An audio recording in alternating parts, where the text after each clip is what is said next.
ரூபாய் உரிமை தொகை கொடுப்பேன்னு சொன்னார். நான் டெல்லியில 25 வருஷமா இருக்கேன். எல்லாரும் என்கிட்டே கேட்டாங்க, இது என்ன உங்களுடைய தலைவர் சொல்றாரு தேர்தலுக்கு முன்னாடி சும்மா மக்களை ஏமாத்துறதுங்க, 1000 ரூபாய் ஒவ்வொரு மாசமும் கொடுக்குறேன் அப்படின்னு சொல்றது எவ்வளவு செலவாகும்? பொங்கலுக்கு கொடுக்கலாம், தீபாவளி கொடுக்கலாம், ரம்ஜானுக்கு கொடுக்கலாம், கிறிஸ்துமஸ் கொடுக்கலாம், மாசம் மாசம் கொடுக்குறாங்கிறது இந்தியாவில் எங்க இல்ல, உலகத்துல எங்க இல்ல, என்ன ஓட்டு வாங்குறதுக்கு ஏமாத்த பாக்குறாருன்னா என்னிடம் நேராவே கேட்டாங்க. ஆனால் அதையும் செய்து காட்டிய ஒரு முதலமைச்சர் இந்தியாவில் உண்டு என்றால் நம்முடைய முதலமைச்சர் தான். அதே மாதிரி இப்ப நானா வீட்டுல 8வது பையன், 8 பிள்ளை எங்க அப்பா அம்மா, நான் 8வது பையன். ஒரு 10 ஏக்கர் நிலம் இருந்தது, கொஞ்சம் வசதி அவ்வளவுதான்.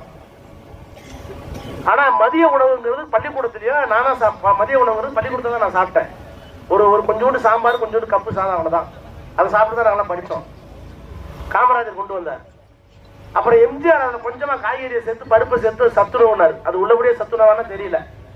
ஆனால் அதை உண்மையான சத்துணவாக ஆக்கிய பெருமை முத்தமிழறிஞர் கலைஞர் அவர்கள். வாரம் 7 நாள் முட்டை போட்டார் பாருங்க, அதுதான் சத்துணவு. அது இந்தியா ஃபுல்லா அன்னைக்கு இருக்கு.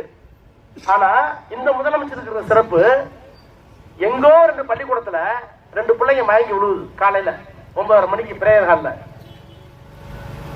என்னன்னு விசாரிச்சார், ஏன் அந்த பிள்ளைங்க எல்லாம் மயங்கி விழுந்தது?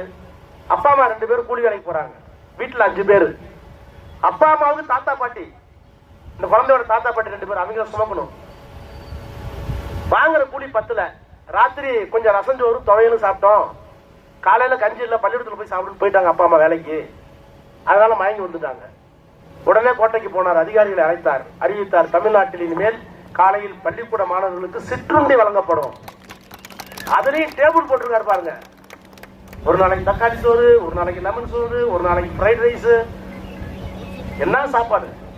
இப்ப இத உலக நாடுகள் பாராட்டி கனடா நாட்டில் எடுத்துட்டாங்க. போ கனடாவுடைய பிரதமர், கனடா நாட்டினுடைய பிரதமர் 3 நாளைக்கு முன்னாடி இந்து பத்திரிகையில பாருங்க, இந்தியாவில் எங்கோ ஒரு மூலையில் இருக்கிற ஒரு தமிழ்நாட்டுடைய முதலமைச்சர் MK ஸ்டாலின் என்கிற மனிதர் காலையில சிற்றுண்டி கொடுக்கிறார். இனிமேல் எங்கள் நாட்டிலும் காலையில் சிற்றுண்டி வழங்கப்படும் அவர் சொல்லியிருக்கார். இது மக்கள் நலத்திட்டங்கள் மட்டும் அல்ல, வெளிநாட்டுக்கு போறார், 8 லட்சம் கோடி முதலீடுகள் கொண்டு வருகிறார், பாலங்களை கட்டுகிறார், தார் சாலைகள் போடுகிறார். இப்ப சாதாரணமா இப்ப நீங்க அந்த தோட்ட தொழிலாளர்கள் மத்தவங்க வீடு எவ்வளவு ரிப்பேர் ஆகி போச்சு நான் பார்த்தேன். நான் தான் போய் சொன்னேன் சிஎம். ஒண்ணு கட்டி கொடுத்த 1971 80 கட்டி கொடுத்த வீடு இடிச்சு போச்சு, ஒண்ணு ரிப்பேர் பண்ணி கொடுங்க, இல்லன்னா புதுசா கட்டி கொடுங்க. 2000 கோடி ரூபாய் இந்த பட்ஜெட்ல அறிவிச்ச முதலமைச்சர் அவர் தான். 2000 கோடி வரப்போகுது. எல்லாம் போ பழைய வீடுலாம் புதுப்பிக்க போறோம், ரொம்ப டேமேஜ் ஆனா புதுசா கட்ட போறோம். அப்போ இப்படி மக்கள் நலத்திட்டங்களை செய்து கொண்டிருக்கிற முதலமைச்சர், தமிழ்நாட்டை காப்பாற்றி கொண்டிருக்கிற முதலமைச்சர், இந்த தேர்தல் ஆரம்பிச்ச உடனே உங்கள்கிட்ட ஒரே ஒரு முழக்கத்தை தானே வைக்கிறாரு. டிவி பாக்குறீங்கல்ல, தினமும் பாக்குறீங்கல்ல, என்ன சொல்றாரு? இந்தியாவை காப்பாற்ற, இந்தியாவை பாதுகாக்க உங்கள் ஸ்டாலின் அழைக்கிறேன். வந்துச்சா குரல்? பாத்தீங்களா டிவி? இந்தியாவை பாதுகாப்ப உங்கள் ஸ்டாலின் அழைக்கிறேன். தமிழ்நாடு அமைதியாக இருக்கிறது அவருடைய தலைமையில். தமிழ்நாட்டில் சுபிச்சமா இருக்கும், தமிழ்நாட்டில் எல்லா திட்டமும் வருது, கேட்டு கேட்டு செய்யறாரு. இங்க அமைதியா இருக்கும், ஜாதி சண்டை இல்ல, மத சண்டை இல்ல. ஆனால் இந்தியாவை காப்பாற்ற வேண்டிய பொறுப்பு ஒரு ஏன் வந்துச்சு? இந்தியா பாதுகாப்பா இல்லப்போ யார்கிட்ட பாதுகாப்பா இல்ல? மோடி கிட்ட பாதுகாப்பா இல்ல. குரங்கு கையில கிடைச்ச பூமாலை வாங்கல கிராமத்துல, குரங்கு கையில பூமாலை கொடுத்தா என்ன போய் ராமேஸ்வரம் கத்துட்டா போடும், இல்ல கணேசன் கத்துட்டா போடும், பிச்சு பேரு பாத்துரும். அந்த மாதிரி இந்தியாவை 10 ஆண்டு காலம் வைத்திருக்கிற மோடி பிச்சு பேனாக்கிட்டு இருக்கா இந்தியாவை.